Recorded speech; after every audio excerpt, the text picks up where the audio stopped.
నేను చూసిన మొన్న అమిత్ షా అంటున్నాడు పార్లమెంట్లో, అంబేద్కర్ అంబేద్కర్ అంబేద్కర్ అంబేద్కర్ బోల్నా ఫ్యాషన్ హోగా. బరాబర్ ఫ్యాషనే, తప్పేమున్నది.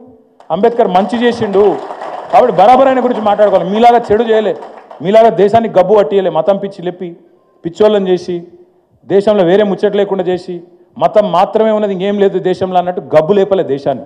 మంచి కోసం ఆలోచించిండు, ఆయన కోసం ఆయన ఆలోచించుకోలే. ఆయన కావాలంటే ప్రపంచంలో ఎక్కడైనా సెటిల్ కావచ్చు.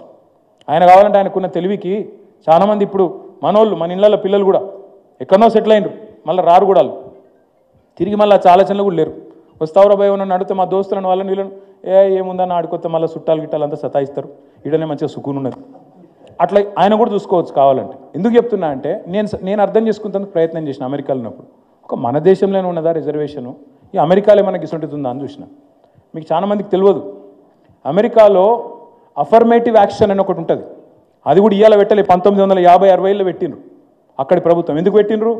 అక్కడ నల్ల జాతీయుల మీద ఏదైతే వివక్ష ఉందో ఆ వివక్ష పోవాలి అంటే వాళ్ళకు కొంత ప్రత్యేకమైన రక్షణ, మన రిజర్వేషన్ లెక్కనే వాళ్ళకు కూడా విద్యలో ఉపాధిలో వాళ్ళకు కూడా రక్షణ ఉండాలని పెట్టినరు. కాబట్టి మరి అమెరికా వాళ్ళు మనకంటే తెలివైన వాళ్ళు అని చెప్పి ఆడిపోతున్నాం కదా మనందరం. ఆడనే పోయి సెటిల్ అవుతున్నాం, ఆడనే బాగుంది, ఆడనే గొప్పోళ్ళు, వాళ్ళే అగ్రరాజ్యం అని మాట్లాడతాం కదా తెల్లారులైతే. మరి ఆడకూడదు ఉంది, మరి వాళ్ళు బుద్ధి తక్కువ. ఎందుకు చెప్తున్నా ఈ మాట అంటే భారత సమాజాన్ని కరెక్ట్గా అర్థం చేసుకుంటే ఈ పనికిమాలిన మాటలు మాట్లాడరు.